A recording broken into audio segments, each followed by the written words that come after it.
Bom, pessoal, vamos dar continuidade, então. Nós vamos convidar Juliano Miller Rodrigues, vai falar sobre polinização de canola. O Juliano é sociólogo pela UFRJS, né, do Rio Grande do Sul, especialista em apicultura e meliponicultura, consultor em cadeias de valor sustentáveis, atua com polinização assistida para aliar produtividade agrícola e conservação ambiental. Como experiência internacional, trabalhou 4 anos em Moçambique pela organização francesa Nitidai, desenvolvendo projetos de apicultura com comunidades rurais e polinização de café, caju e macadâmia. Atualmente, na Agtech Agrobi, lidera o Poliniza Selena by Agrobi, projeto de polinização em canola, e é parceiro da ONG Be or Not to Be no programa Empresa Amiga das Abelhas.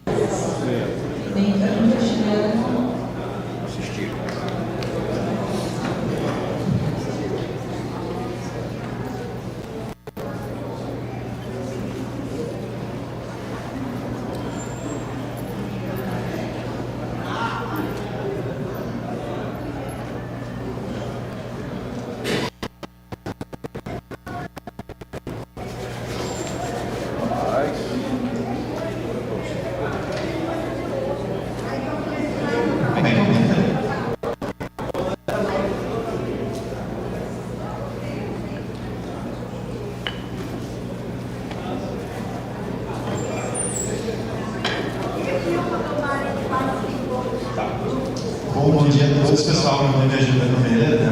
Eu sou moro em Porto Alegre, né? Sou natural de Taquara, no Rio Grande do Sul.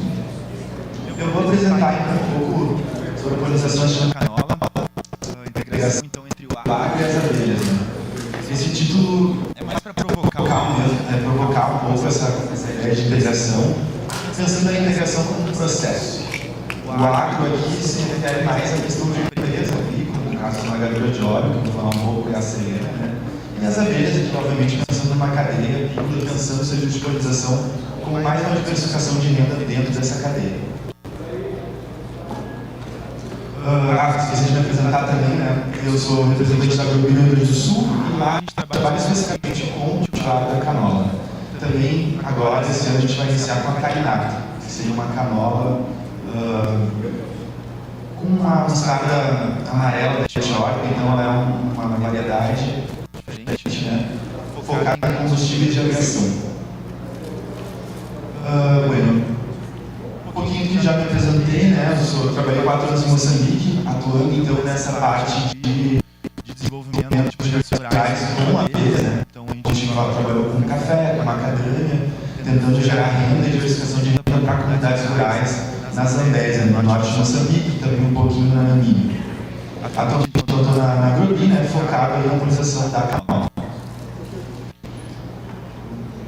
Um pouquinho que eu já comentei, né, um pouquinho desse eixo aí, né, sustentabilidade, gerar renda e preservação ambiental, de onde estou um pouco aqui dos colegas, né, eu venho uma parte mais das humanas, obviamente focado em desenvolvimento rural, mas eu venho mais das ciências sociais, né. Então, por isso essa pegada mais de integrar tudo um pouco, né, não focar só na apicultura. Bom, a gente já comentou isso, né, porque falar de polinização no agro, 75% das culturas, né, agrícolas dependem da polinização de alguma forma.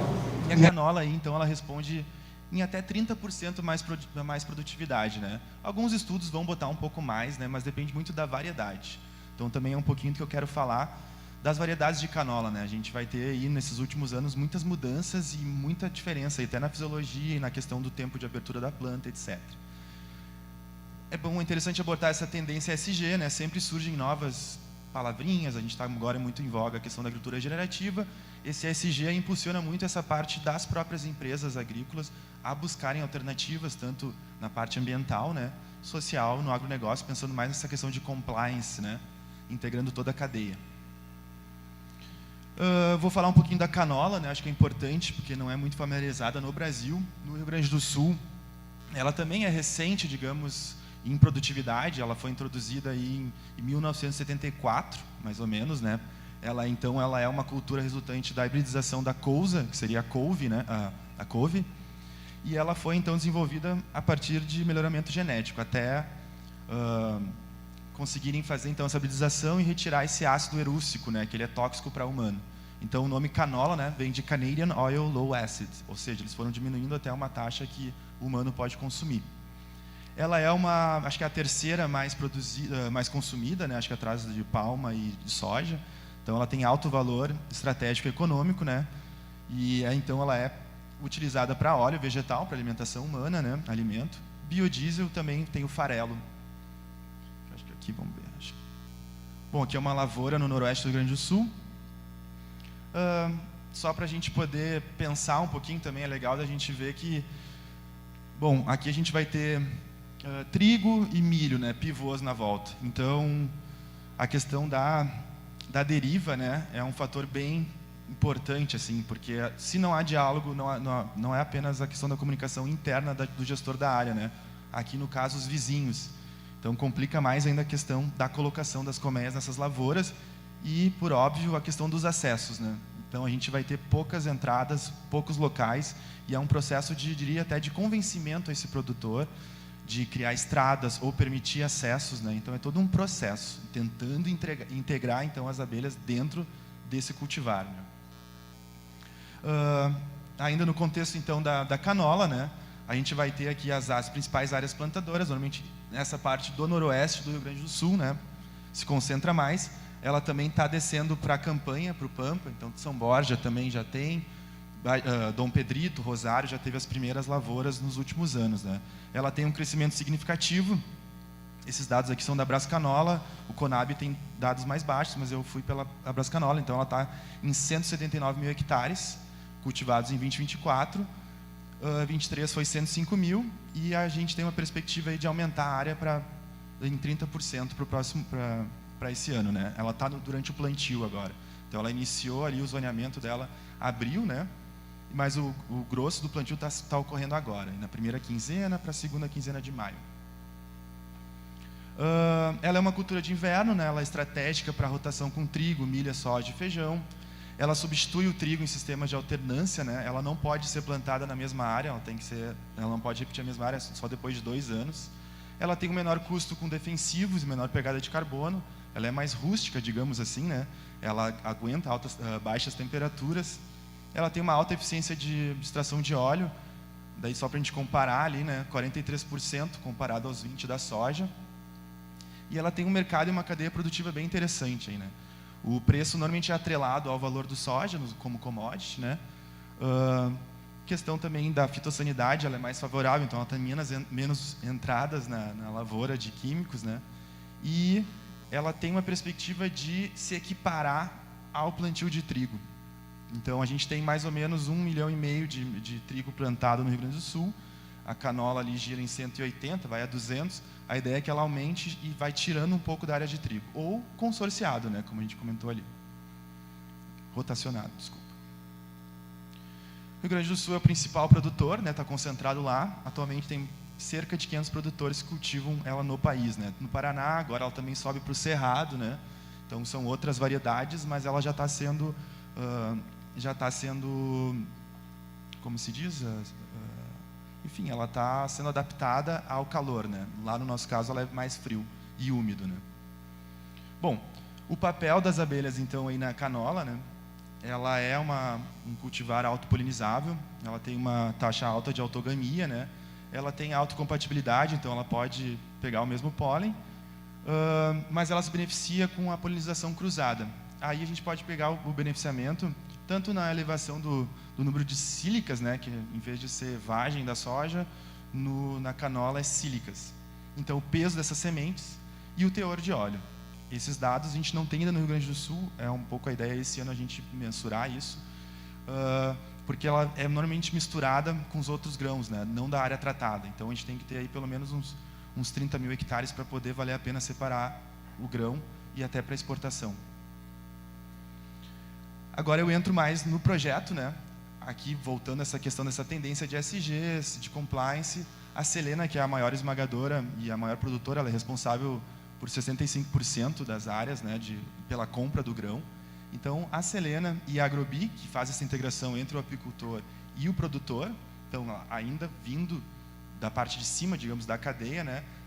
montou esse projeto junto com a Selena, e ele se chama Poliniza Selena by Agrobi, né? Então é considerado o maior projeto. Toda essa questão do aumento de produtividade, todo o storytelling da sustentabilidade nas lavouras, né? E uma integração aí pioneira em larga escala de canola. A gente tem essa questão de engajamento dos produtores, né, em todas as etapas do projeto. Normalmente esses produtores eles são abertos via Selena, e aí entra o papel da Agrobi de convencimento do projeto. Então é vendido o projeto para o produtor para ele aceitar os termos e toda uma trilha de implementação, né? Essa parceria então ela foi iniciada em 2021, né, com crescimento contínuo. Ela inicia tentando justamente convencer, então, uma área tratada de uma área de testemunha, né? 10 já.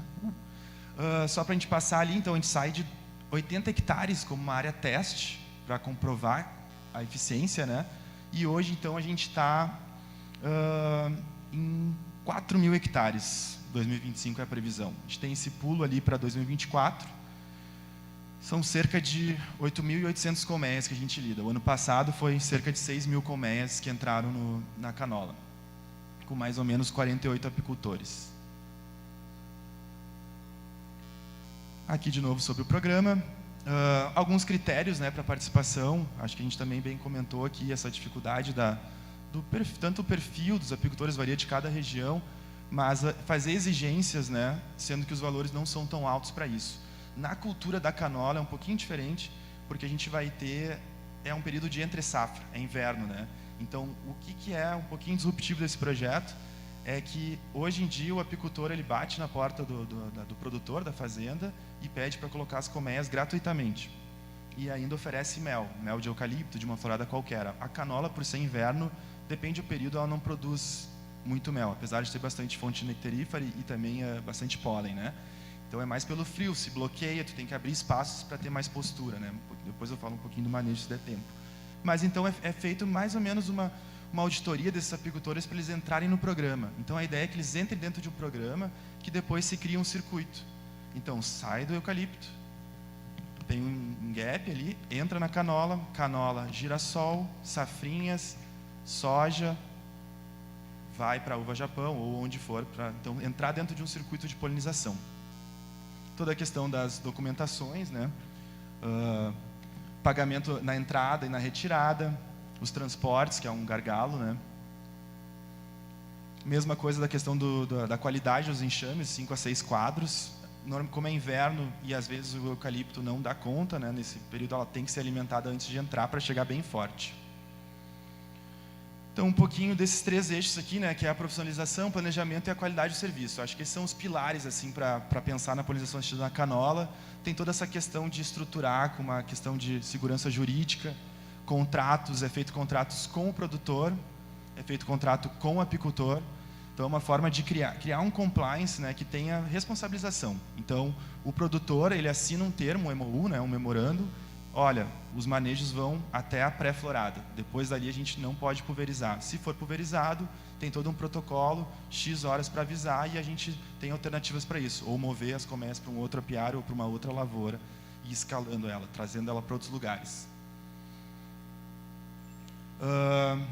Aqui é um pouquinho geral, assim, também, que é do serviço, né? Tanto os cuidados com a sinalização, de segurança, imagina, são mais de 8.000 colmeias, né? Então é uma logística bem complexa. A gente tenta gerar dados, né? Tentar ter toda essa parte de mensuração, então criar parcerias com institutos, toda uma questão de gestão da entrada, manejo e saída de apiários. Normalmente é 1 mês que o apicultor trabalha, né? Uma entrada, um manejo e a retirada. E às vezes tem a pré-entrada, que seria para colocar os cavaletes, né? Um pouquinho do que é feito, né? Isso aqui seria a primeira entrada, né? Colocar a placa de sinalização. A gente tem alguns apicultores que utilizam então os pallets, né? Uma metodologia de transporte adequado, essa gestão que eu já comentei, constante comunicação, que também o professor Décio comentou, é o principal, é o pilar, né? Então, envolver todos os elementos e atores dessa cadeia, durante e depois, também até para a questão da mensuração. Então, um pouquinho da estrutura da canola. A gente vai ter aí variedades que vão de ciclo curto, 3 semanas, até variedade de ciclo longo. Então, já trabalhamos com esse ciclo curto. É um pouquinho mais complicado, porque qualquer estresse da planta, ela já coloca os primeiros botões. Hoje em dia a gente está trabalhando com a 300, que é uma variedade que ela tem um ciclo longo, ela tem uns 4 picos de floração. Então é mais interessante para o apicultor, né, poder ter essa entrada mais longa e também como uma agregação de valor para ele a questão da divisão dos enxames. Então ele pode, no período autorizado, ele pode fazer uma divisão ainda dentro da lavoura. A gente está trabalhando com 2,2 caixas por hectare, já foi 3. A gente deu uma diminuída até pela questão do tamanho das áreas e também não notamos diferença nessa diminuição, né? Um pouco das condições, né, que a gente já comentou, rainhas ativas e em crescimento. Então, é uma grande dificuldade. Se a rainha vem já velha, cansada, ela não resiste nesse período tão longo de quase 2 meses, né, de intensa polinização. O MIP, que é fundamental dentro dessa lógica de comunicação, né, com todos os atores. Então, sempre referir isso da questão do manejo pré-florada, né, tentar ter essa janela livre de pulverizações, mesmo de fungicidas fisiológicos. E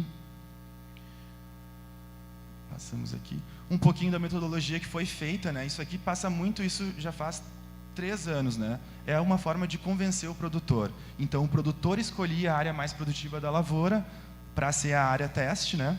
A área testemunha, e a área tratada com a polinização. Então, a gente fazia 2 colheitas, né? Tentava separar a parte mais distante, num raio mais ou menos de 300 metros da colmeia, né?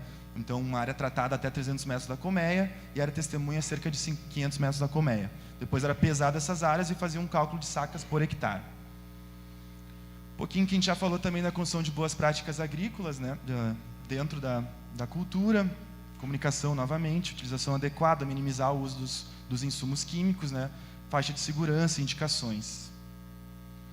Aqui um exemplo, fazendo a Vitória das Missões, a gente iniciou com pequenos talhões, para justamente ser bem visual isso, né? Então, para o produtores de sucesso na região poderem passar para os outros, então, os seus exemplos, né? Então, aqui o produtor escolheu onde ele queria fazer o talhão de testemunha, que ele poderia fazer a colheita separada, e a gente botou as colmeias aí, então, aqui já foram 3 colmeias por hectare, então botamos 60 caixas, aqui teve uma diferença de 4,8 sacas por hectare. Então, esse produtor aqui, desculpa, ele já vai para o 3º ano, ele está aumentando a área. Então, ele gostou muito disso há 3 anos atrás e segue dentro do programa. E aí é uma facilidade, né? Melhora tudo, a comunicação, o acesso, ele já cria acessos para nós, né? Para poder avançar, que é uma grande dificuldade. Até a gente estava, como o Patrick comentou, o próprio Breno, né? A questão de... É uma lavoura muito densa e a canola ela chega a ficar 1,70 m. Então, não tem como a gente botar aqui no meio, até pela questão de perigo, né? Depois não encontra a caixa lá dentro. Então a gente tem que pegar as bordas, se proteger da deriva das outras lavouras, né? Trigo a gente tem bastante, depois entra o milho e safrinha. Mais um exemplo também de uma área bem grande, aqui já mais considerada, né? Considerável, 200 hectares, teve 3,8 sacas por hectare.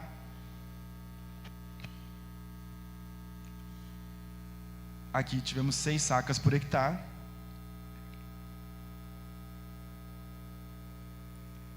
Quatro sacas por hectare, né? Pegando esse período de polinização entre agosto e setembro. E aqui um pouquinho do processo, né, para elaborar esses planos de polinização.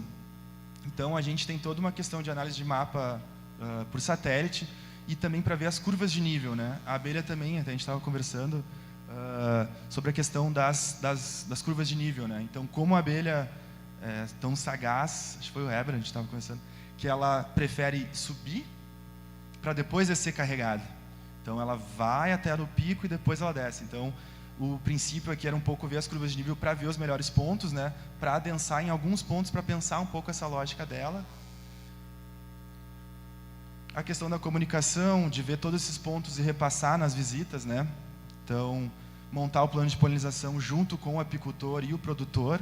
Então, todo mundo vai saber... Até pela questão de rastreabilidade, a Selena também trabalha com certificações, então já fica todo um georreferenciamento, até porque muitas vezes os produtores utilizam dessas estradas, um outro lavoureiro usa para passar ali.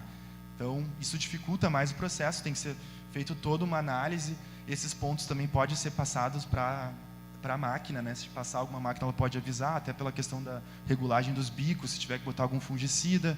Então, regular eles mais baixos e a máquina avisar, ó, tem um raio de 200 metros, acho que aqui eu tenho um. Esse aqui é o plano de polinização atual, né? para a gente poder fazer essas zonas. Como a gente comentou, né, a gente tem que adensar muito. Tem uma outra perspectiva teórica que vai dizer que nós adensando, aqui, essa linha aqui são 150 caixas e essa aqui são 170 caixas. Essa a gente conseguiu convencer o produtor a fazer uma linha dentro da lavoura. Aí facilita muito, é na parte mais alta, questão da deriva das outras lavouras, né? Quando tu adensa, tu praticamente obriga ela um pouco a avançar um pouco o raio. Pela questão de alimento, vai adensar muito nos primeiros 100 metros, então vai obrigar um pouco elas a avançarem. Claro que, por contraponto a isso, tem a questão do diminuir um pouco na hora da volta, né? Elas normalmente escolhem as caixas da ponta. Então, demanda mais um manejo aí para poder dar uma equiparada, né, entre a população das abelhas. Aqui mais uma área também bem grande de Rosário, que foi a primeira que a gente entrou no Pampa, né? Bem complexa, já tinham abelhas no local, é legal de pensar isso, a gente jamais vai competir com um apicultor que já colocava lá, então esse apicultor já trabalha com esse produtor há décadas. A gente incluiu ele dentro do programa, capacitou ele para poder fazer essa migração, foi a primeira vez na migratória, eram colônias fixas, né? E ele tinha muito problema de perda, por deriva, etc. Aqui planta soja também, milho. Então, cada pontinho amarelo desse tamanho pequenininho são pontos de abelha. Ele não diz exatamente o quanto, mas essa, só para vocês terem uma ideia, a gente teve que fazer um sistema de retirar de algumas áreas, teve traça, né, não lembro agora o que foi, se era no milho, e teve pulverização, a gente teve que realocar dentro da própria área, né. Mais um plano de polinização bem adensado no meio, né, 100 caixas, 110 caixas no meio, numa área aí de mais ou menos, onde está ali, 100 hectares. Instalação das colmeias é acompanhado, né? A auditoria dessas caixas. E aqui um pouquinho dos resultados. A gente teve, então, aí o ano passado toda essa questão climática no Rio Grande do Sul, né? Atrasou o plantio, atrasou a entrada. Então, foi um ano bem complexo.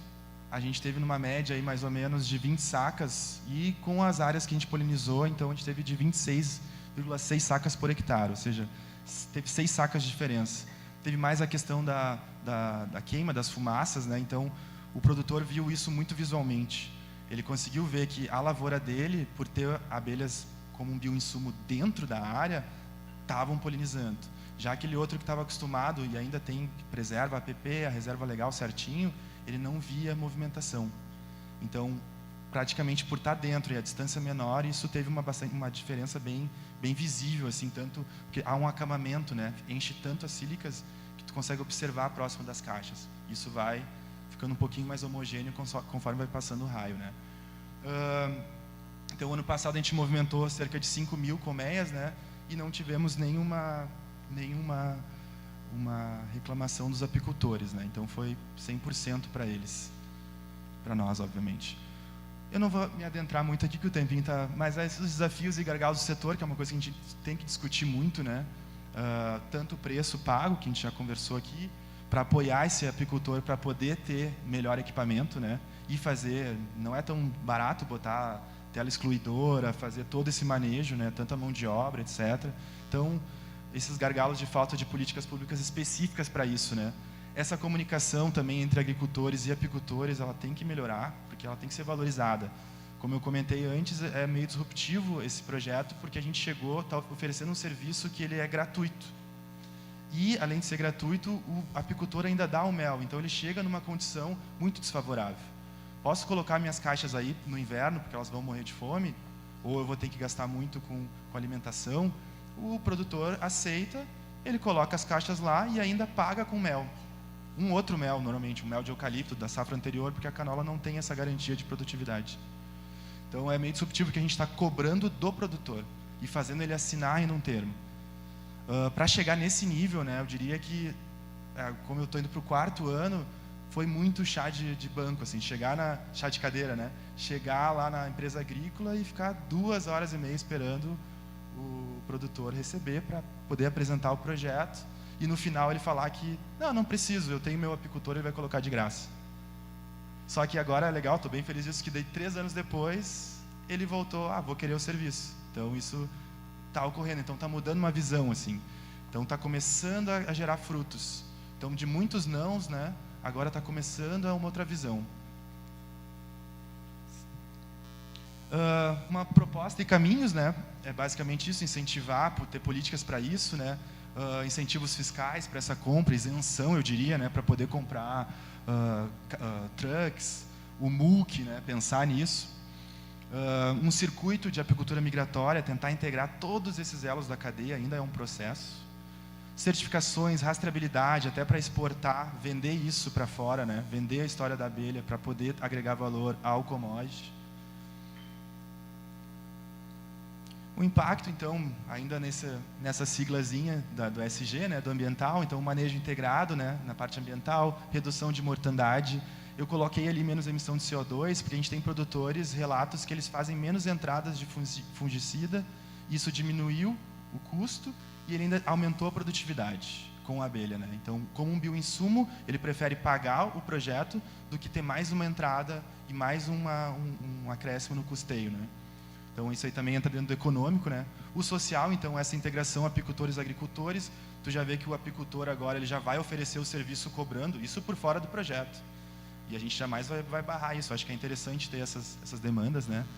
E o potencial, né, econômico, além da produtividade, essa maximização da planta, né? Então, tu tem uma planta ali que tu pode produzir mais e a abelha entra perfeito pela fisiologia, pelo clima. Então, essa melhoria da biodiversidade, tu acaba protegendo ainda essas reservas legais, né, com outros agentes polinizadores, gerando renda, né, gerando inclusão produtiva e todo então esses benefícios ecossistêmicos.